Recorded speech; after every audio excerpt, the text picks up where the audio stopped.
and wanna hate this, I'll always show up and make a statement. Everything I do so instinctive and so passionate. Every word I move so descriptive like an adjective. I got a vendetta against people who patented being negative when you should be getting after it.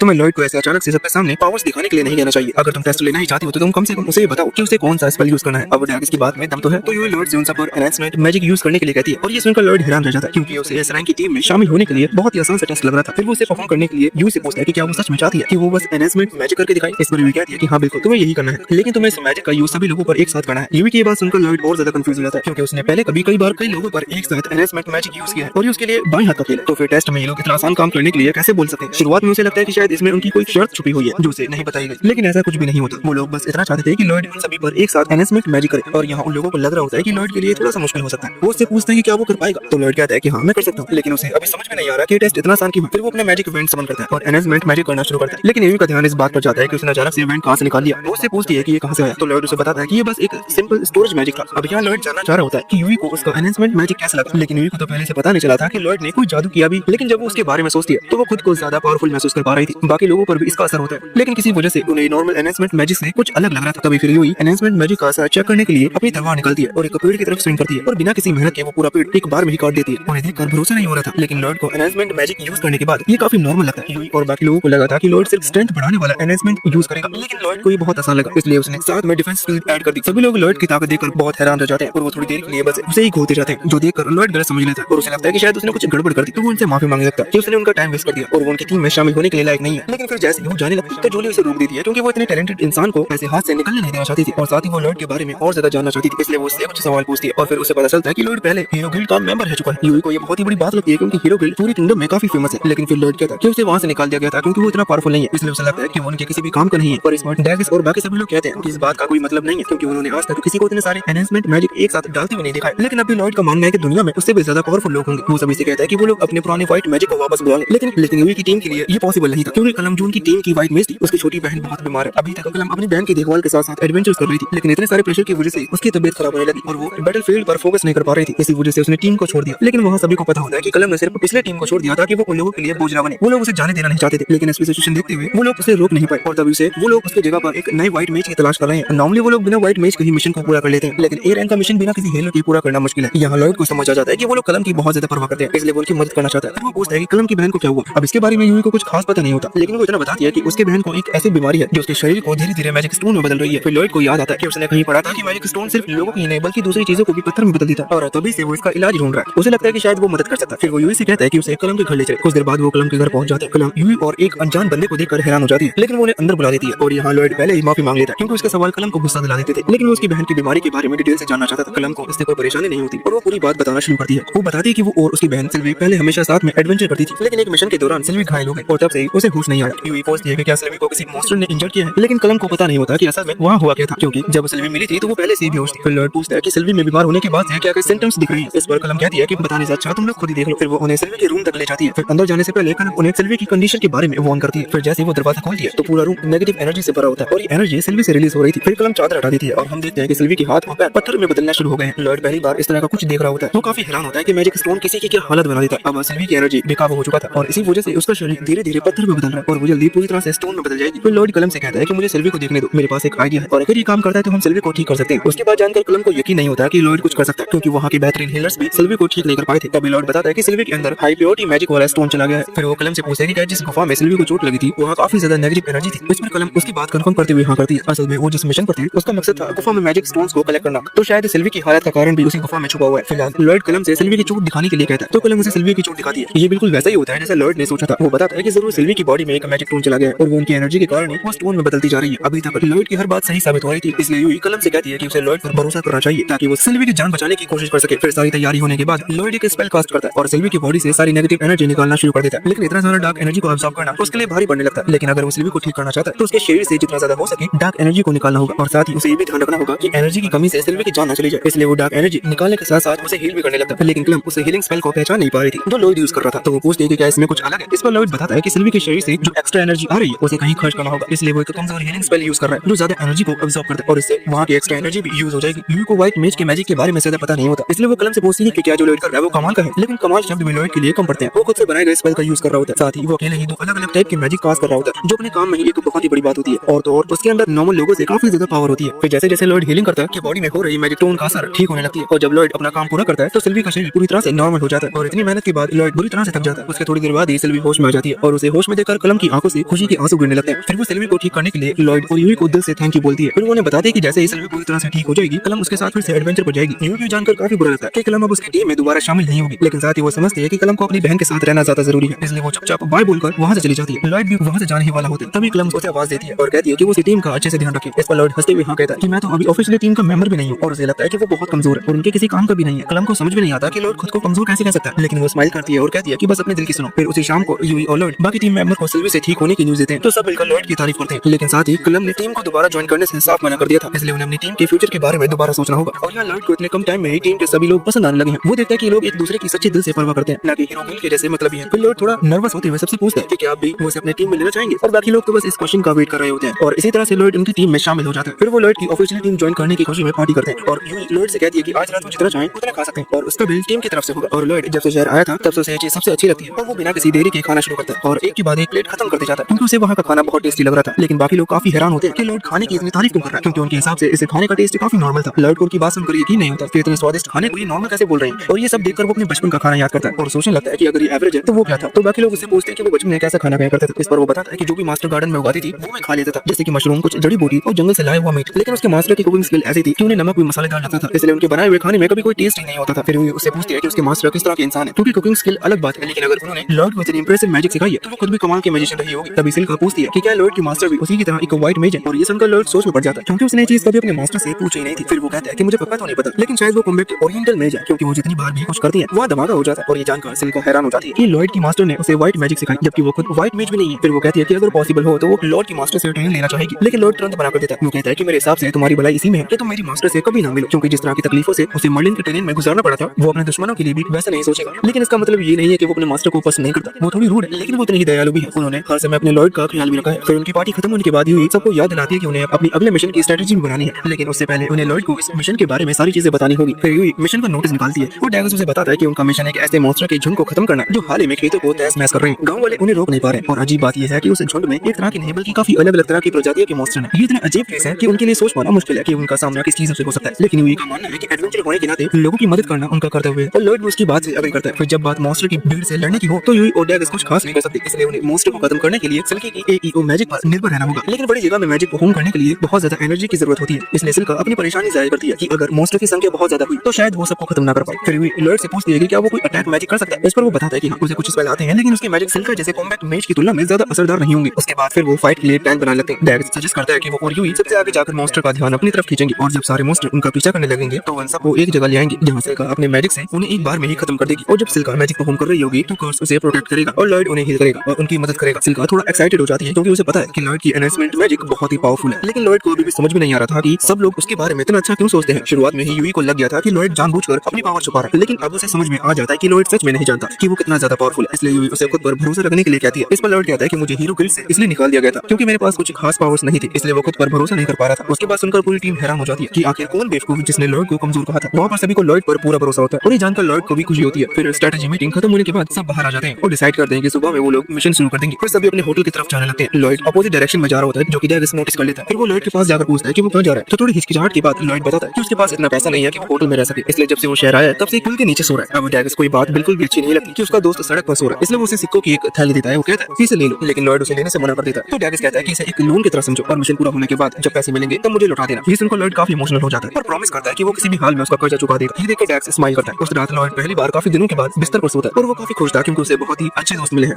जो ना सिर्फ उसके साथ खड़े थे बल्कि उसकी respect भी करते हैं। अगली सुबह लॉर्ड और बाकी सभी लोग यूई के घर के बाहर जमा होते हैं और थोड़ी देर बाद यूई बाहर आ जाती है और जब वो देखती है कि किसी के पास भी बैग नहीं है तो वो हैरान रह जाती है क्योंकि इस तरह के मिशन में बहुत सारा सामान ले जाना पड़ता है। तो बाकी लोग स्माइल करते हुए बताते हैं कि लॉर्ड ने अपने स्टोरेज मैजिक से सभी का सामान स्टोर कर लिया ताकि उन्हें कुछ भी उठाना ना पड़े। फिर लॉर्ड यूई से कहता है कि अगर वो चाहे तो वो उसका बैग भी स्टोर कर सकता है, तो ये खुश होकर उसे अपना बैग दे देती है और लॉर्ड उसे भी स्टोर कर लेता है। इस पर यूई कहती है कि सच में बहुत ही बड़ी मदद है क्योंकि सफर के दौरान भारी बैग उठाना काफी मुश्किल हो जाता है। ये सुनकर लॉर्ड कहता है कि अगर वो लोग चाहें तो वो उन्हें भी स्टोरेज मैजिक सिखा सकता है क्योंकि ये बहुत ही आसान है। ये सुनकर सब हैरान हो जाते हैं। उन्हें तो ये नहीं पता था कि आम लोग भी ये कर सकते हैं। तो लॉयड उन्हें समझाता है कि हर इंसान के अंदर थोड़ी बहुत जादुई शक्ति होती है, इसलिए वो लोग प्रैक्टिस करके इसे सीख सकते हैं। तो ये सुनकर सभी लोग काफी एक्साइटेड होते हैं और उसे मैजिक सिखाने के लिए कहते हैं। फिर थोड़ी देर में उनका सफर शुरू होता है और वो मैदान से होते हुए धीरे धीरे आगे बढ़ते हैं और आखिरकार राक्षसों के देश के बॉर्डर के पास पहुंच जाते हैं। अभी वहाँ काफी शांति है क्योंकि मॉन्स्टर कुछ समय से छिपे हुए हैं, लेकिन किसी को नहीं पता कि वो फिर कब हमला करते हैं। फिर हम घने जंगल के अंदर एक रहस्यमय काले कपड़ों में लिपटे हुआ आदमी को देखते हैं जो किसी खतरनाक काले जादू का यूज कर रहा होता है और उसे देखकर ऐसा लग रहा था कि वो लॉयड की टीम के लिए खतरा साबित होने वाला है। फिर लॉयड और बाकी सभी लोग अपने पहले चेक पॉइंट पर पहुंच जाते हैं और वो वहाँ उम्मीद से काफी पहले पहुंच गए थे, इसलिए वो वहाँ पर कैंप लगाने का डिसाइड करते हैं। लॉयड अपने स्टोरेज से सारा कैंपिंग गियर निकालता है और फिर सभी मिलकर टेंट लगाते हैं और रात के लिए फायर प्लेस की तैयारी करने लगते हैं। फिर काफी देर तक काम करने के बाद सब कुछ तैयार हो जाता है। यूई पसीने से भीग चुकी थी। फिर वो थक डैक्स से पूछता है कि क्या मैं नदी में जाकर नहा सकती हूँ, लेकिन डैक्स मना करते हुए कहता है कि अभी बहुत काम बाकी है, हमें रात के खाने के लिए लकड़ियां भी जमा करनी है। तभी लॉयड वहाँ आता है और कहता है कि वो यूई के बदले लकड़ियां ले आएगा। फिर यूई उसे थैंक्स बोलती है और वो सिल्का का हाथ पकड़कर उसे पानी में ले जाने लगती है। वहाँ लॉयड अकेले ही जंगल में सूखी लकड़ियां जमा कर रहा होता है। थोड़ी देर में वो काफी लकड़ियां जमा कर लेता है। उसके बाद वो वापस आने की तैयारी करने लगता है, मगर तभी नदी की ओर से यूई और सिल्का की चीखने की आवाज आती है। अब हम यहाँ देखते हैं कि वो दोनों नदी में नहा रही होती है, लेकिन पानी में एक जायंट बूसलिक्स छुपा हुआ था। उन दोनों की हालत और भी ज्यादा खराब होने लगती है क्योंकि उन्हें याद आता है कि उनके पास कोई भी हथियार नहीं है। तो यहाँ अगर लॉयड ने जल्दी कुछ नहीं किया तो वो दोनों उस मॉन्स्टर का शिकार बनने वाले हैं। फिर लॉयड बिना टाइम वेस्ट किए पहाड़ से फिसलते हुए नीचे आता है और उस मॉन्स्टर का ध्यान भटकाने के लिए एक छोटी सी आग की बॉय बनाकर उसकी तरफ फेंक देता है, जिससे उसका ध्यान लॉयड की ओर चला जाता है। फिर लॉयड चिल्लाकर यूई और सिल्का से जल्दी किनारे पर आने के लिए कहता है और अपने स्टोरेज से उनके लिए हथियार निकालकर उनकी तरफ फेंक देता है। साथ ही वो उन पर एनहेंसमेंट मैजिक भी यूज करता है और उसके बाद जंप करते ही और एक ही बार में बसलिस का असर काट देती है। फिर सिल्का लॉयड और यूई को कवर देने के लिए कहती है क्योंकि वो एक फायर बॉल से अटैक करने वाली थी। तो लॉयड और यूई तुरंत ही छलांग लगाकर कवर ले लेते हैं और सिल्का उसे फायर मैजिक का यूज कर देती है, जिससे वो जलकर राख बन जाता है। और यहाँ सिल्का खुद के अंदर इतनी पावर देखकर हैरान रह जाती है क्योंकि इतनी ज्यादा मैजिक उसे पहले कभी महसूस नहीं हुआ था। उसे नहीं पता होता कि लॉयड ने उन पर बस स्पेल डाल दिया था। तभी फिर अचानक से यूई का टॉवर नीचे गिर जाती है और वो लॉयड के सामने खड़ी रह जाती है। खैर वो इस बारे में फिर कभी बात नहीं करना चाहेगी। उसके बाद वो लोग कैंप वापस चले जाते हैं और लॉयड सबका ध्यान भटकाने के लिए उन्हें स्टोरेज मैजिक सिखाने का डिसाइड करता है। फिर वो उन्हें अपने हाथों की हेल्प से स्टोरेज मैजिक यूज करना बताता है, लेकिन ये सुनने में जितना आसान लग रहा था करने में उतना ही मुश्किल था। सभी लोग मैजिक यूज करने की कोशिश करते हैं लेकिन कोई भी कर नहीं पा रहा था। तो लॉयड को लगने लगता है कि शायद वो एक खराब टीचर है, लेकिन डैगस उसे दिलासा दिलाता है कि तुम बिल्कुल परफेक्ट बता रहे हो, लेकिन हमें इसे सीखने में थोड़ा टाइम लगेगा। तभी सिल्का के दिमाग में एक आइडिया आता है और वो स्टोरेज वर्ड चेंज करने लगती है और जैसे ही वो ऐसा करती है तो उसका स्टोरेज स्पेस सच में खुल जाता है। तभी बाकियों को अपनी गलती पता चलती है। असल में सभी बिना कुछ बोले उस स्पेल को कास्ट करने की कोशिश कर रहे थे क्योंकि लॉयड हमेशा ही ऐसा करता था, लेकिन लॉयड की बात ही कुछ और थी। उसके बाद फिर वो सभी कोशिश करते हैं और आखिरकार सभी का स्टोरेज स्पेस काम करने लगता है, लेकिन अभी भी उन्हें काफी प्रैक्टिस की जरूरत थी। फिर रात के वक्त जब सब डिनर कर लेते हैं तो लॉयड आपके पास बैठा होता है। तभी यूई उसके पास आती है और लॉयड से उसकी गिल्ड ज्वाइन करने के लिए थैंक्स बोलती है। इस पर लॉयड कहता है कि उसकी कोई जरूरत नहीं है क्योंकि वो वैसे भी ज्वाइन करने के लिए कोई गिल्ड ढूंढ रहा था। फिर भी यूई को थोड़ा बुरा लग रहा होता है क्योंकि उसने लॉयड से उसकी टीम ज्वाइन करने के लिए जबरदस्ती की थी, लेकिन लॉयड चाहता था कि वो बस इस मिशन को किसी भी हालत में पूरा करना चाहती थी। फिर लॉयड उससे पूछता है कि वो इस मिशन को इतनी शिद्दत से पूरा करना क्यों चाहती है जबकि उसका इस जगह से कोई लेना देना नहीं है। इस पर यूई बताती है कि ये जगह उसे अपने होम टाउन की याद दिलाती है क्योंकि जब वो छोटी थी तब उसकी विलेज पर भी मॉन्स्टर्स ने हमला कर दिया था और उस हमले में वो एकमात्र सर्वाइवर बची थी। इसी हादसे के कारण उसे काफी गहरा सदमा लगा था, इसलिए वो हमेशा कोशिश करती है कि फिर वैसा किसी और विलेज के साथ ना हो। तभी अचानक से लॉयड को कुछ अजीब सी आवाज सुनाई देती है तो वो तुरंत यूई से बाकी सबको उठाने के लिए कहता है क्योंकि अब यहाँ रुकना उनके लिए सेफ नहीं था। फिर कुछ ही पलों में वहाँ बड़े बड़े स्पाइडर्स का एक झुंड आता है और उनसे बचने के लिए टीम के सभी मेंबर्स पेड़ के पीछे छुप जाते हैं, लेकिन तभी यूई का पैर एक सूखी टहनी पर पड़ जाता है और उसकी आवाज से सारे स्पाइडर को उनके बारे में पता चल जाता है। तो वो लोग भी अपने वेपन्स निकाल कर लड़ाई करने के लिए तैयार हो जाते हैं, लेकिन तभी एक स्पाइडर सिल्का की वेन को पकड़ लेता है और उसे पेड़ के ऊपर चिपका देता है ताकि वो अब